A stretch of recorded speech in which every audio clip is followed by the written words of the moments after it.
नमस्कार. माझं नाव अथर्व देशमुख. लेखक शैलेंद्र मेहता सर यांची आपण त्यांच्या अभिजात या पुस्तकावर मुलाखत घेत होतो आणि हा मुलाखतीचा दुसरा भाग आहे. सर थँक यू तुम्ही जॉईन झालात. आणि सर पुढचा प्रश्न असा आहे की तुम्ही पुस्तकात फ्योदोर दस्तयेव्स्की यांच्यावर लिहिले आहे. अ, मरणा अगोदर काही क्षणांआधी कैद्याची मानसिकता कशी असेल याचे वर्णन त्यांच्या द इडियट या कादंबरीत आहे असे तुम्ही पुस्तकात म्हटले आहे. आणि त्यांच्या द हाऊस ऑफ डेड या कादंबरीत त्यांनी तुरुंगातील अनुभवांबद्दल लिहिले आहेत. या कादंबरीचाही उल्लेख तुम्ही पुस्तकात केला आहे. तर फ्योदर दस्तयेव्स्की यांच्याबद्दल आणि त्यांच्या या कादंबऱ्यांबद्दल सांगू शकाल का? थोडक्यात सांगायचं म्हणजे जागतिक साहित्याच्या इतिहासात फेदर दस्तऐवजचं नाव आजपर्यंतचा एक महान लेखक असं म्हणून नियमित घेतलं जातं. त्याची इडियट असू द्या किंवा द ब्रदर्स कर्मोदो असू द्या किंवा हाऊस ऑफ द डेड असू द्या, या कादंबऱ्या म्हणजे नवीन पायंडा पाडणाऱ्या कादंबऱ्या होत्या. आणि मी असं म्हणेन की आता जे आधुनिक कादंबरीचं जे स्वरूप संपूर्णपणे बदललं होतं, त्याची सुरुवात फेदोर दस्तयेव्स्कीनं केली असं मानलं जातं. आता इडियट जी कादंबरी आहे, तर सारांश असा आहे की एक तरुणाची कादंबरी आहे मिश्केल. त्याची अनेक प्रेम प्रकरणं, त्याची समाजाची त्याचं स्थान आणि त्याचे सामाजिक संबंध, म्हणजे तर एवढा मोठा प्लॉट आहे की तो तुम्हाला संक्षेपात सांगणं फार कठीण आहे खरं म्हणजे. पण ती पुस्तक प्रत्येकानं वाचावी अशी कादंबरी आहे. आणि त्याच्यात सामाजिक दंभ जे असतं, आपण खोटेपणा जो असतो, याच्यावर त्यांनी कोरडे उठलेले आहेत. आणि तो नायक असतो तो फार निरागस स्वभावाचा असतो. त्याच्यानंतर ती दुसरी आहे हाऊस ऑफ द डेड. ही आपलं खरं म्हणजे मराठीतले प्रख्यात लेखक आहेत विश्राम गुप्ते यांनी मेलेल्यांची गढी यावाने त्याचा नावाने त्याचा मराठीमधून अनुवाद केलेला आहे. आता याच्यात या कादंबरीमध्ये त्याच्यात एक अबोल असलेल्या स्वप्नाळू आणि अलिप्त व्यक्तिरेखेच्या अनुभवांचं चित्रण आहे. ते आत्मकथानक शैलीमध्ये आहे. पत्नीच्या खून केल्याच्या आरोपावरून तो तुरुंगवास भोगतोय आणि त्याची मानसिकता, गुन्हेगारी विश्व आणि तुरुंगातील दाहक परिस्थिती यांचं वस्तुनिष्ठ चित्रण त्या आपल्या कादंबरीमध्ये त्याला मिळतं. आणि प्रत्येकानं सदर दस्तऐवजी अवश्य वाचावा अशी माझी आर्जवाची विनंती आहे.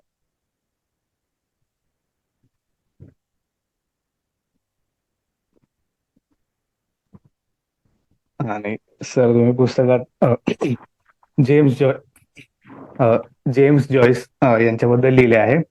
त्यांच्या युलिसिस या कादंबरीत त्यांनी विकसित केलेली जाणीवेचा संतत प्रवाह आणि अंतस्थ स्वगत ही दोन्ही सूत्रे प्रगल्भ अवस्थेत प्रकट झालेली आढळतात असे तुम्ही पुस्तकात म्हटले आहे. तर याबद्दल आणि जेम्स जॉयस यांच्याबद्दल सांगू शकाल का? हो, आता आपण जेव्हा आधुनिक साहित्य म्हणतो तेव्हा तेव्हा आधुनिकतावादी जे साहित्य आहे त्याच्या इतिहासातील सर्वात महान व्यक्तिमत्व हा बारकाईनं वाचलेला आणि विश्लेषण केलेल्या लेखकापैकी एक आहे. आता समीक्षकांनी त्याच्या साहित्य कल्पना धार्मिक, स्त्रीवादी, समाजशास्त्रीय, ऐतिहासिक, लैंगिक आणि आत्मचरित्रात्मक अशा वेगवेगळ्या आयामातून अभ्यास केला आहे. त्याची ती सरळ आणि खोचक विनोद बुद्धी आहे ती त्याच्या साहित्यातनं म्हणजे स्पेशली जे आपण युलिसिस मधून प्रामुख्याने आढळते आपल्याला. आणि आधुनिक कलाकारांच्या जे आध्यात्मिक अलिप्तपणाचे जे प्रतीक असा त्याच्यावर शिक्का मारला जातो.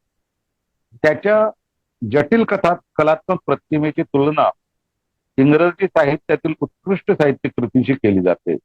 आणि त्याच्या साहित्याचा परिणाम अनेकांनी म्हणजे Samuel Beckett, William Faulkner, Thomas pension, John अर्विंग यासारख्या लेखकांनी मान्य केलेलं आहे.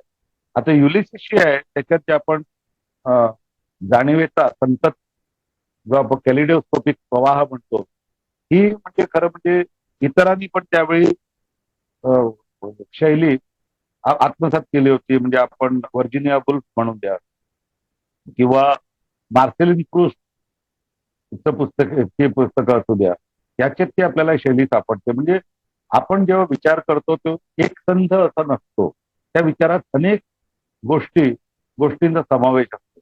आणि याच्या आधीची शैली होती म्हणजे एक नायक, एक नायिका आणि त्याच्यामध्ये घडलेलं कथानकाची जी साचेबद्ध जी आपली जे परंपरागत जे कथानकाचं जी शैली होती त्याच्यात त्याने फार मोठे बदल घडून आणले आणि त्यामुळे आता त्याला फार महत्व आहे. कारण ही जी कादंबरी आहे त्याच्यात ती फक्त 3 पात्राभोवती फिरते, युलिसिस कादंबरी. आणि याला जे आधीचं आपलं म्हणजे ओडिसी महाकाव्याचं पुनर्कथन आहे एका मॉडर्न कॉन्टेक्स्ट मध्ये, नवीन संदर्भामध्ये म्हणजे आधुनिक संदर्भामध्ये असं म्हटलं जातं. आणि त्यांचं जे या 3 पात्रे जे आहेत म्हणजे टेलिमॅकस जे आहे, युलिसिस आणि पेनेलॉप ही जुन्या आवडीची मध्ये, ही पात्र यांना त्यांना लिओपोल्ड ब्लूम आणि त्याची पत्नी मॉली ब्लूम आणि तो तिसरा आहे तो स्टीफन डॅडलर या पात्रातून आणलेली आहे. आणि ही 24 तासात घडलेली कादंबरी आहे, ती 18 प्रकरणामध्ये आहे. ती सकाळी 8 वाजता सुरू होते आणि मध्यरात्री उलटून गेल्यावरती जवळजवळ 2 वाजता संपते. आणि दरेक तासाला जे काय घडलं, जे काय विचार आहेत पात्रांचे एकमेकांबरोबर, ते विचार त्याने त्याच्यात चित्रित केलेले आहेत. हे जे कॅलिडोस्कोपिक जे लिखाणाचे जे मिश्रण आहे ते 20व्या शतकातील आधुनिकवादी साहित्याच्या विकासातला एक प्रमुख टप्पा आहे. आणि जॉयसने जी विकसित केली जी शैली, जिला जाणीवेचा संतत प्रवाह असं म्हणतो, आणि अंतस्थ स्वगत, आपल्या जे माणसाच्या मनात जे स्वगत चाललेलं असतं, ही दोन्ही त्याच्यात प्रगल्भ अवस्थेमध्ये आपल्याला दिसतात.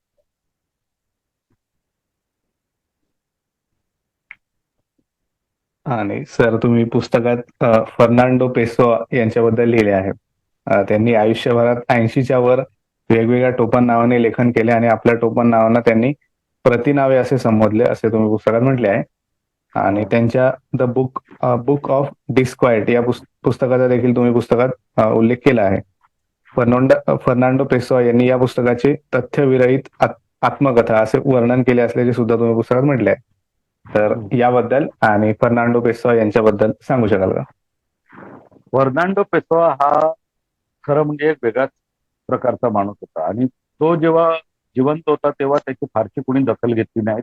पण त्याचं जे साहित्य आहे ते मोठ्या प्रमाणात वितरित करण्यात आलं, मोठ्या प्रमाणात लोकप्रिय झालं ते त्याच्या मृत्यूनंतर.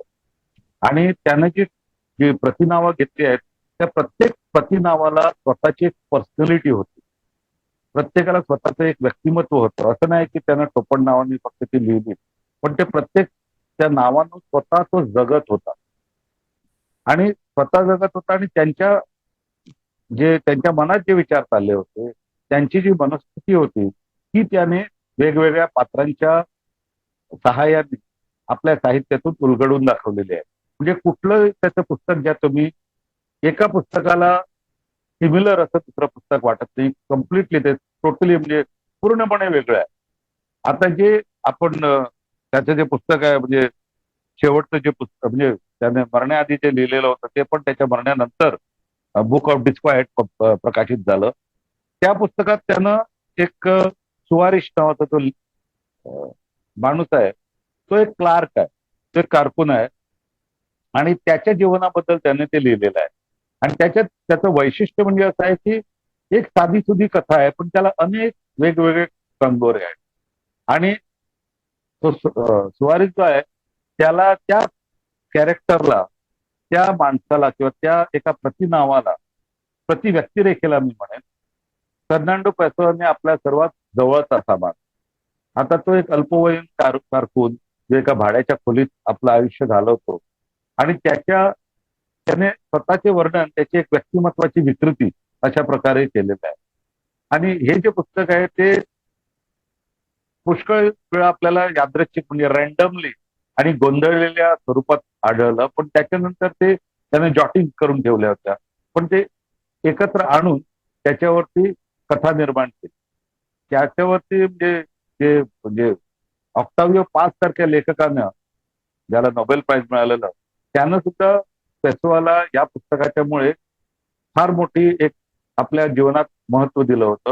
आणि तो म्हणतो की निरर्थक गोष्टींचा गंभीर तपास करता अशी फर्नांडो पेसोआची ख्याती आहे. आणि हे व्यक्तिमत्वच एक वेगळ्या प्रकारचं होतं. मला वाटतं त्याच्यानंतर आणि त्याच्या आधी असं व्यक्तिमत्व साहित्यात निर्माण झालेलं नाही.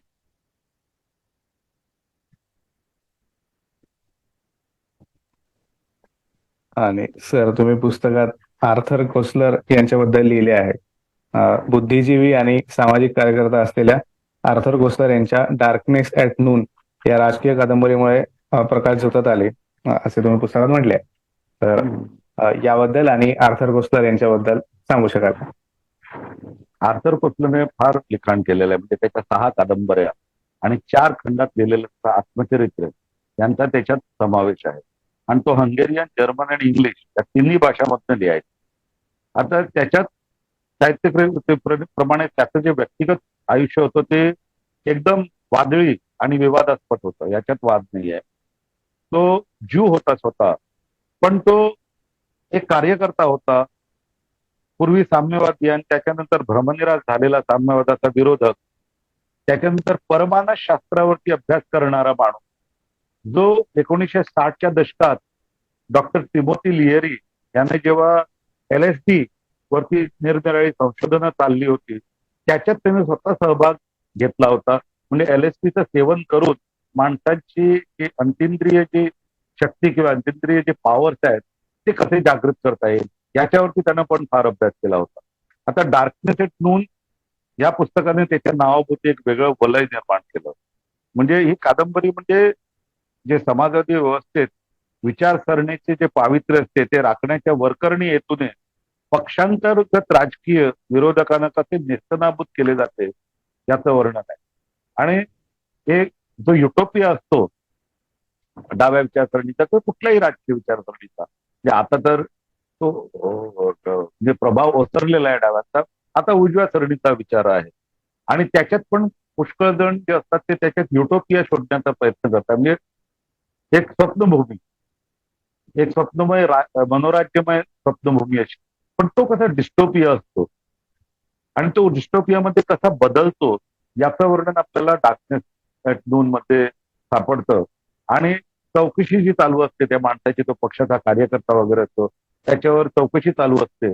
आणि चौकशीमध्ये एक ठरलेलं असतं की काहीही चौकशी असू द्या, काही उलट तपासणी असू द्या, शेवटी त्याला मृत्यूदंड द्यायचा आहे. म्हणून त्याचं नावच अंधकार भर दुपारी, डार्कनेस एट नून असं आहे.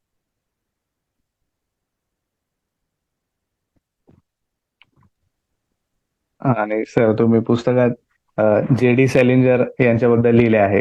त्यांच्या कॅप्चर इंदिरा या कादंबरीबद्दल सुद्धा तुम्ही पुस्तकात लिहिले आहे. प्रामाणिक, दांभिकतेची चीड असणाऱ्या आणि कड्यावरून कोसळणाऱ्या लहान मुलांना वाचविणारा, कॅचर इन द राय होण्याचे स्वप्न बाळगणाऱ्या होल्डन कॉलफिल्डची ही कथा आहे. तर या कादंबरीबद्दल आणि JD सॅलिंजर यांच्याबद्दल सांगू शकाल? तर JD सॅलिंजरची जी कादंबरी आहे ती मला वाटतं म्हणजे असे म्हणतात की सर्वात जास्त खपलेली कादंबरी आहे. आणि या कादंबरीने एका काळात म्हणजे अजूनही फार लोकांना वेड लावलं होतं. म्हणजे प्रत्येक पिढीतील जो चोखंदळ वाचक असतो तो आवर्जून कॅचर इन द राय हे वाचतो. आणि त्याचा म्हणजे त्याचा जो बॅकग्राऊंड होता आपल्या JD सॅलिंजरचा तो वेगळा होता. त्याने लेखकाची जी सुरुवात केली त्याआधी तो सुरुवातीला एक शिक्षकी पेशामध्ये घालवलं त्यानं. आणि न्यूयॉर्क विद्यापीठात त्याने वर्षासाठी प्रवेश घेतला. पण तो फक्त उत्तम शिक्षक नव्हता, त्याच्यात फार मोठे लेखन गुण होते. आणि हे त्याला त्याच्या अनेक जे मित्र मंडळी होती, म्हणजे विट बर्नेट नावाचा तो प्राध्यापक, त्याने हे गुण हेरले आणि त्याला लिहायला प्रवृत्त केलं. आता ही जी कादंबरी आहे कॅचर इन द राय, ही त्या शाळकरी मुलाची म्हणजे कोवळ्या मुलाची एक सारी घुसमट आहे, व्यवस्थेविषयीची चीड आहे, शिक्षण व्यवस्थेबद्दलची त्याची जी अनास्था आहे, त्या फक्त 2 दिवसाच्या आत्मनिवेदनातून आपल्या समोर येते. आता याच्यात याचे जे म्हणजे दूरगामी जे परिणाम झाले की अनेकावर या लोकांवर या कादंबरीने फार मोठे परिणाम केले. आता त्याच्यात कम्युनिस्ट विचारधारा आहे, अश्लील आहे ते पुस्तक, असे आरोप झाले. त्याच्यानंतर लैंगिक संबंधाबद्दल त्याने उघडपणे त्याच्यात लिहिलेलं आहे. त्यामुळे त्याच्यावरती त्या काळच्या अमेरिकन समाजामध्ये टीका झाली. आता या कादंबरीला लिहून जवळजवळ 100 वर्षापेक्षा जास्त झालेली आहे. पण त्याचा जो तरुण नायक आहे तो अजूनही वाचकांच्या मनात ताजा तवाना आहे. आणि अजूनही तो वाचकांना फार एपिलिंग वाटतो. आता त्याचे म्हणजे त्याचा प्रभाव जो होता, म्हणजे जॉन लेलनच्या ज्या माणसाने जे खून केला, डेव्हिड चॅपमॅन, त्यानं सुद्धा लिहून ठेवलंय की जॉन त्यानंतर खून करण्याच्या आदल्या दिवशी तो कॅचर इन द राय हे पुस्तक वाचत होता. म्हणजे त्याची जी घुसमट जी आहे त्याच्याशी तो आयडेंटिफाय करत होता, असं त्याने लिहून ठेवलेलं आहे. म्हणून कॅचर इन द रायचं जे महत्व आहे ते मला पण वाटतं एक कालातीत महत्व आहे.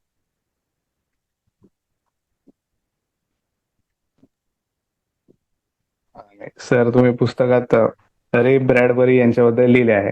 त्यांच्या फॅरेनहाइट 451 या डिस्टोपियन कादंबरीबद्दल सुद्धा तुम्ही पुस्तकात लिहिले आहे. तर याबद्दल आणि विज्ञान कथा या साहित्य प्रकाराबद्दल सांगू शकाल का? अं, विज्ञान कथेचा त्याला तुम्ही म्हणजे रे ब्रॅडबरी, आर्थर सी क्लार्क त्या पद्धतीतल्या लेखकांना तुम्ही त्याचे म्हणजे जनक म्हणू शकाल. कारण आता जी विज्ञान कथा आपण जे वाचतो म्हणजे सायन्स वगैरे सगळे प्रगत झाल्यावरती आपल्या त्या जुल्स वर्नच्या कादंबऱ्यामध्ये विज्ञान कथांचा अंश नक्कीच सापडतो. पण ती खऱ्या खऱ्या अर्थाने ते प्रगत झाली किंवा विकसित झाली ती आर्थर सी क्लार्क, रे ब्रॅडबरी यांच्या लेखनात. आणि त्यांनी जी एक त्याची ही जी कादंबरी आहे फॅरेनहाइट 451 ही कादंबरी खरं म्हणजे एक छोटेखानी कादंबरी आहे. ही प्रगत यंत्रयुगात मानव माहिती आणि ज्ञान संपादनासाठी संपूर्णपणे इलेक्ट्रॉनिक माध्यमांचा कसा आहारी जातो या विषयात. आता पुस्तके वाचल्याने माणूस संभ्रमित होतो असा दावा करून शासन यंत्रणेकडून सगळी पुस्तकं गोळा करून जाळली जातात, ती नष्ट केली जातात. आणि त्यामुळे प्रगत तंत्रज्ञानामुळे हे आग लागण्याचे म्हणजे समाजात जरी प्रकार बंद झाले असते त्यामुळे अग्निशमन दलाला काही काम राहत नाही. फक्त त्यांना एकच काम राहतं की पुस्तकं गोळा करायची आणि त्याची होळी करायची. आता आपण जे आर्टिफिशियल इंटेलिजन्स वगैरे म्हणतो त्याची मुळं आपल्याला रे ब्रॅडबरीच्या कादंबरीत मिळते. पण त्याच्यात तो म्हणतो की ही जी टेक्नॉलॉजी आहे किंवा तंत्रज्ञान आहे त्याचा फायदा घेऊन कसे काही समाजातील काही जे घटक काही लोक आपल्यावरती म्हणजे सर्वसामान्य जे बहुजन आहेत त्यांच्यावरती कशी सत्ता गाजवू शकतील याचं एक दारुण असं चित्र त्याच्यात त्या कादंबरीमध्ये आपल्याला पाहायला मिळतं. आणि महत्वाची गोष्ट आहे म्हणजे 1966 साली फ्रान्सवा त्रुफॉने त्याच्यावरती चित्रपट पण बनवलेला आहे. तो मुद्दाम बघण्यासारखा आहे.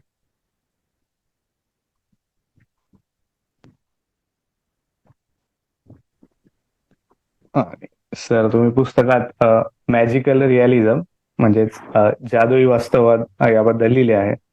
तर याबद्दल आणि या साहित्य प्रकारात लिहिणाऱ्या लेखकांपैकी कुठले लेखक तुम्हाला आवडले आणि महत्वाचे वाटले याबद्दल सांगू शकाल का?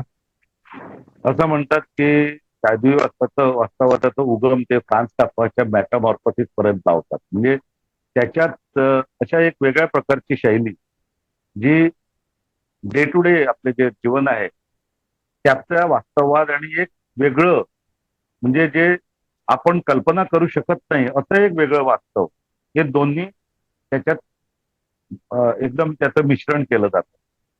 आता याच्यात अनेक लेखक म्हणजे मला इजाबेल आयंदे आवडते, त्याच्यातला गाब्रिएल गार्सिया मार्केज आवडतो. म्हणजे ज्या लोकांनी हा किंवा हारुकी मुराकामी आता अलीकडचा म्हणजे या लोकांनी या प्रकाराला एक वेगळी झळाळी आणि ती याची आणून दिली की वाचकांना एक वेगळ्या विश्वात त्यांनी नेलं. म्हणजे रोजच्या जीवनातील ज्या आपल्या विस्मयजनक घटनांकडे पाहण्याचं एक एक विवेकी सूत्र आहे. त्याच्यात व्यक्तिनिष्ठता, भावविवशता हे सगळे मानवी गुण आहेतच. पण भूत, वर्तमान, भविष्य यांचे स्मरण सुख आणि ज्या भावभावना आहेत, रोमॅन्टिक भावभावना आहेत त्यांना इकडे फाटा दिला जातो. आणि मार्केसच्या 100 इयर्स ऑफ सॉलिट्यूड मध्ये हे आपल्याला प्रकर्षाने जेव्हा वाचतो तेव्हा आपल्या डोळ्यासमोर येतं. आता मार्केस पण मेटामॉर्फोसिस मधनं फार प्रभावित झाला होता. फ्रान्स काफ्कावरनं त्यानं 17व्या वर्षी ते पुस्तक वाचलं आणि तो फार प्रभावित झाला होता. आणि त्याच्यातनं त्याला एक प्रेरणा मिळाली की हा जातीय वास्तववाद म्हणजे वादातीत आहे की त्याचं 100 इयर्स ऑफ सॉलिट्यूड आहे हे पुस्तक जगभर गाजलेलं आहे. आणि त्याच्यानंतरचं love in the time of cholera वगैरे ही जी पुस्तकं आहेत ही पण पुस्तकं फार गाजलेली, त्याच्यावर चित्रपट पण निघालेला आहे. पण हे माझे म्हणजे मी म्हणेन की इजाबेल आयंदे आणि गाब्रिएल गार्सिया मार्केज आणि मुराकामी हे मला खास भावलेले लेखक आहेत या शैलीत.